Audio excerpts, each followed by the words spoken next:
Joseph was born into a large family, but from the beginning, his life was different. He was one of the youngest sons of Jacob, born when his father was already old. Jacob loved all his children, but his love for Joseph was obvious.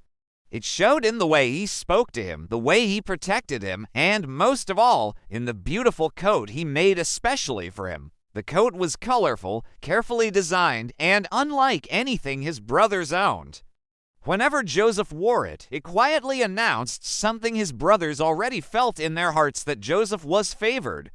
And favoritism, when mixed with human pride, can quickly turn into hatred. Joseph's brothers watched him closely. Every smile from their father felt like an insult. Every kind word spoken to Joseph felt like rejection toward them. Slowly, resentment grew. Joseph, however, was still young and did not fully understand what was happening around him. God had begun to speak to him through dreams, but Joseph had not yet learned wisdom about silence. One night, Joseph dreamed that he and his brothers were in a field, tying bundles of grain. In the dream, Joseph's bundle suddenly stood upright, while the bundles of his brothers gathered around and bowed down to it. When Joseph shared the dream, his brothers stared at him in disbelief. "Do you think you will rule over us?" they asked angrily. Instead of calming their hearts, the dream poured fuel on the fire of their jealousy. Not long after, Joseph had another dream, one even more shocking. He saw the sun, the moon, and 11 stars bowing down to him. When he told this dream to his family, his brothers were furious. Even his father corrected him. Yet Jacob quietly kept the matter in his heart, sensing that God might be revealing something far greater than they understood. From that day, Joseph's brothers no longer just disliked him. They hated him, and they watched him, waiting. One day, Joseph's brothers traveled far from home to care for their father's sheep. Jacob, concerned about them, asked Joseph to go and check on his brothers and bring back news. Joseph obeyed immediately, unaware that this simple journey would mark the end of his childhood. As Joseph walked toward them, his brothers saw him from afar. They recognized him instantly by his coat. Their anger boiled over. "Here comes that dreamer," they said. "Now is our chance." Some of them suggested killing him outright. Others hesitated. Reuben, the eldest, spoke up, trying to save Joseph's life. He convinced them to throw Joseph into a pit instead, secretly planning to rescue him later. When Joseph arrived, there was no greeting, no explanation. His brothers seized him, tore off his precious coat, and dragged him to a deep, empty pit. They threw him inside. Joseph cried out. His voice echoed off the walls of the pit. Above him, his brothers sat down to eat, acting as though nothing had happened. Time passed. The sun moved across the sky. Joseph waited in fear, wondering if he would ever see his father again. Then the sound of footsteps approached. Joseph's heart raced, but not with hope. A caravan of traders was passing by on their way to Egypt. Judah spoke up. "What good is it if we kill our brother?" he said. "Let us sell him." Joseph was pulled out of the pit, not into freedom, but into chains. For 20 pieces of silver, his brothers sold him. As the caravan moved away, Joseph looked back, hoping one of them would change their mind. No one did.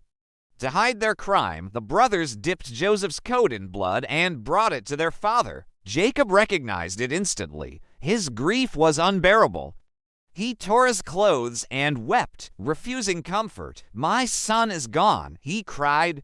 While Jacob mourned, Joseph was carried farther and farther away from home into a foreign land where he did not know the language or the people. In Egypt, Joseph was sold to Potiphar, an officer of Pharaoh.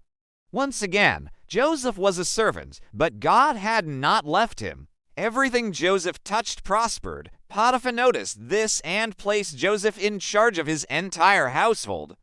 Joseph went from slave to overseer, trusted with everything. But success brought temptation. Potiphar's wife noticed Joseph and desired him. Day after day, she tried to seduce him. Each time, Joseph refused. "How could I do such a wicked thing and sin against God?" he said. One day, when no one else was around, she grabbed his garment. Joseph fled, leaving it behind. Furious, she accused him falsely. Joseph was arrested and thrown into prison. Once again, his life collapsed. Inside the prison walls, Joseph waited. Days turned into weeks, weeks into months. He wondered if God had forgotten him, but God was still there. The prison keeper noticed Joseph's integrity and placed him in charge of the other prisoners. Even in chains, Joseph led with wisdom. To royal officials, the cupbearer and the baker were imprisoned with him. One night, they both had troubling dreams. Joseph listened and explained that God alone gives interpretation. Joseph's words came true exactly. Before the cupbearer was released, Joseph begged him to remember him, but he was forgotten. 2 more years passed. Then Pharaoh dreamed. 7 healthy cows were swallowed by 7 thin ones. 7 full ears of grain were swallowed by 7 thin ears. No one could explain it. At last, the cupbearer remembered Joseph. Joseph was rushed from prison to the palace. Standing before Pharaoh, he said calmly, "God will give the answer." Joseph explained that 7 years of abundance would come, followed by 7 years of famine.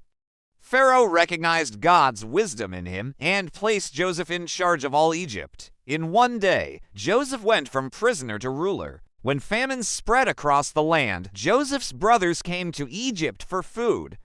They bowed before him just as his dreams had foretold. Joseph recognized them immediately, but he tested them. When Judah offered himself in place of Benjamin, Joseph knew their hearts had changed. He wept openly. "I am Joseph," he said. Fear gripped them, but Joseph forgave them. "You meant evil against me," he said, "but God meant it for good." Joseph reunited with his father, and the family settled in Egypt. What began in betrayal ended in salvation. Joseph's life proved one powerful truth: God never wastes pain.